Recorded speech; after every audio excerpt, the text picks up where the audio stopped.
drums, yeah. Good drums, yeah, rather than drum kit.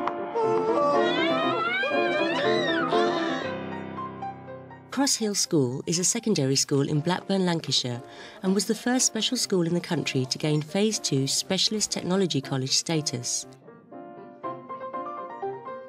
The additional funding has enabled the school to become very well resourced, particularly in ICT and media technology. In this programme, we see how pupils are producing their own films inspired by Macbeth and composing soundtracks. And when I say roll camera, yeah, quiet please. Oh no! What are we going to do? As well as allowing students to develop key skills, the high-level facilities have attracted pupils from local mainstream schools, so advancing Cross Hill's wider vision of inclusion.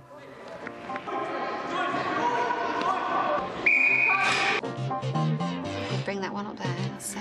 All our children have moderate learning difficulties and some have associated difficulties. We have some children with medical problems, some with behavioural problems, and we have some children who are wheelchair users, children who are visually impaired, hearing impaired. So we do have the whole range of pupils in the school. Access to the facilities has been extended to include the wider community, which has brought additional social benefits for the school and staff. The staff have had a boost. We're recognised nationally because of our status. We've been able to support other schools nationally with applying for that status. The funding that comes into the school has enhanced our resources. We've been able to appoint more staff. Our technology is state-of-the-art, and the pupils, their self-esteem is boosted by it. The other special schools we've visited, I must say... Mike and Viv Hatch regularly discuss progress with Professor Mel Ainscoe, who advises on strategies for school improvement and inclusive practice. Today they are joined by media studies teacher Joseph Perner, who uses video throughout the school to support the curriculum. Yeah. What about becoming a technological college? Did that help? That was a start for us. That gave us the status to... that was recognised nationally. Yeah. And it also gave us the funding to enable us to buy the equipment that we've got. We were able to employ more staff. Because we focused in ICT, we brought in a new member of staff who was the network manager, who was able to drive things forward. We spent a great deal of money on desktops, laptops, servers, wireless network, whiteboards, media. So the school is entrenched in modern technology. In the very near future, we hope to be able to publish their films over the internet using our video server, which is going to be coming online within the next few weeks. So they'll be able to not only create their own work here, but share it with other students or their parents or families from any computer which has an internet link. What about the role of people from the university? What do you think we add to all of this? You and your colleagues have challenged us. I think you've seen us as being in the forefront of special education, and I think you've come in and you've pushed me. Yeah. There have been times where I've sat back and thought, perhaps I should do that. When I've got staff saying, no, you know, let's consolidate what we've got. And I think there have been times where you've said, well, yeah, consolidate, but also keep looking to the future.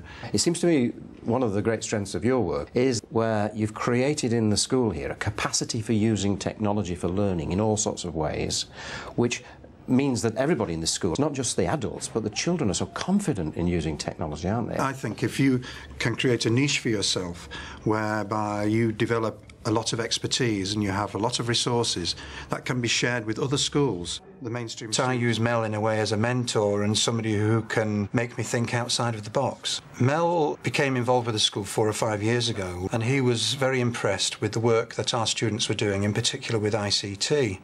Well, most students are very, very good at accessing simple ICT. For instance, they've all got email addresses. They can all access the internet. Looking at the Tate Gallery now. They can all do PowerPoint presentations. Clearly, the ability depends upon the quality of those presentations. But what it has done for all our students, it's encouraged them to read more. They may not know that they're reading more, but they are. They look at a picture and they then associate a word with the picture, and before you know it, they're typing in something on Google or another search engine, that word. So they're reading and improving their spelling all the time through the use of ICT.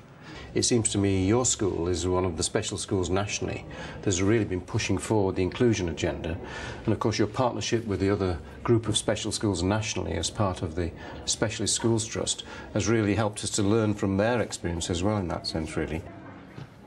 The inclusion strategy encourages pupils to attend local mainstream schools for a variety of subjects.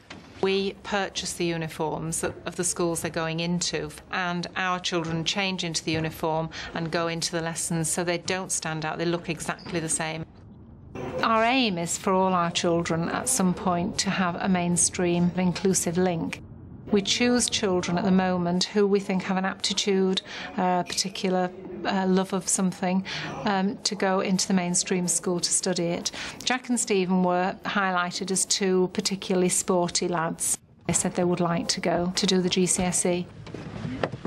We look at them socially, behaviourally, to see if we think they will fit in, and an inclusive link will be of benefit to them. Well, there were problems, weren't there? Some staff not so long ago were even worried about some of the children from this school being out in the mainstream. There was resistance from some of our staff to actually go out there.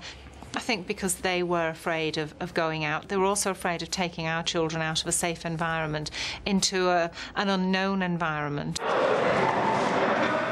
The good thing from my point of view is that now the staff who go out all come back with a very positive view.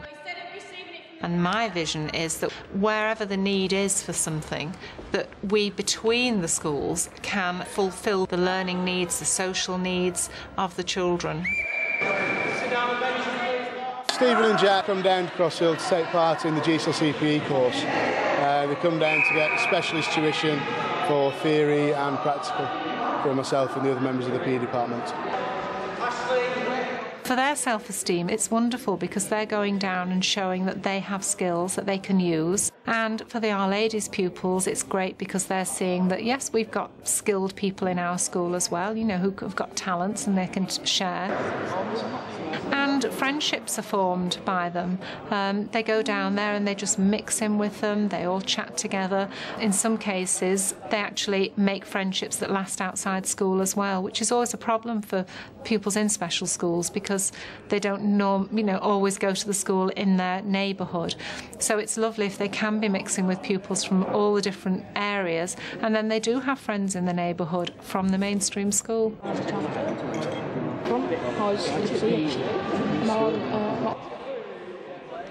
We're evaluating all the time the progress of our pupils, and in some cases, if things aren't working out, then we will look and see what we can do about that. If we can't put enough measures in place to keep that link going, then on occasions we have withdrawn children. In terms of other evaluation, the mainstream high school will do everything to do with the GCSE exam. Testing, coursework and the exams are taken down at the high school. My evaluation today of the lesson was that they took part fully, they understood what was being asked of them, they understood that they had to do the skills before they were able to play in the game, that the skills were helping them to understand the rules of the game and how to play a better game, and that they were fully included in the lesson. So it would just be a very general evaluation, unlike that in a maths lesson where you would have a more formal evaluation at the end of a more academic subject. Socially, it's working extremely well for the two boys. They've made a lot of friends since they've come down here. Initially, I thought they might be left sort of on the periphery. They wouldn't be able to work with the lads, but they've been included, they've made friends, they've taken interest in the social life, and they do get on very well with each other. Shall I just put my screen on for 1 minute? Yeah, that's it. The inclusion works both ways, and the state-of-the-art facilities at Cross Hill attract mainstream pupils from St Bede's and Our Lady St John to access business and media studies. Our Ladies, it's an art school, and then people think they like to make out of a special school, which they don't. It's just the same. I reckon there should be more mixing so we get to know all pupils and all that lot at the school.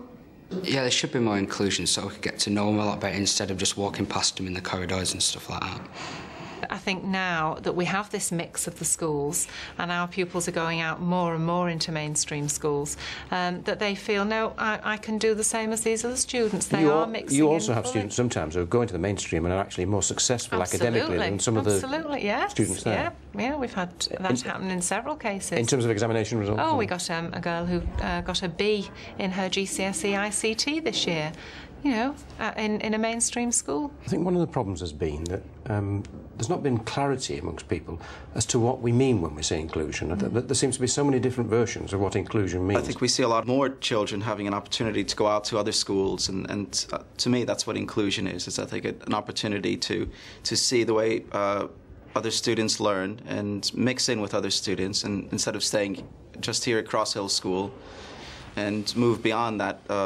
stigma of being in a special needs school.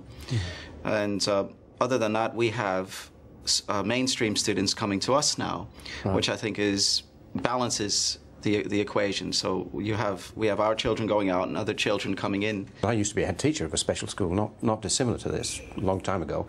I mean, what I was worried about really was that, okay, we could do a really good job with the children in a school like this in terms of their learning, their skills, their reading and all those areas, but you can never provide them with the social learning because they're not mixing with all the children who sooner or later they've got to live with in the great big world in that sense, really. Well, inclusion is everything to do with children being involved with their own individual education. I think personalised learning is very similar to inclusion.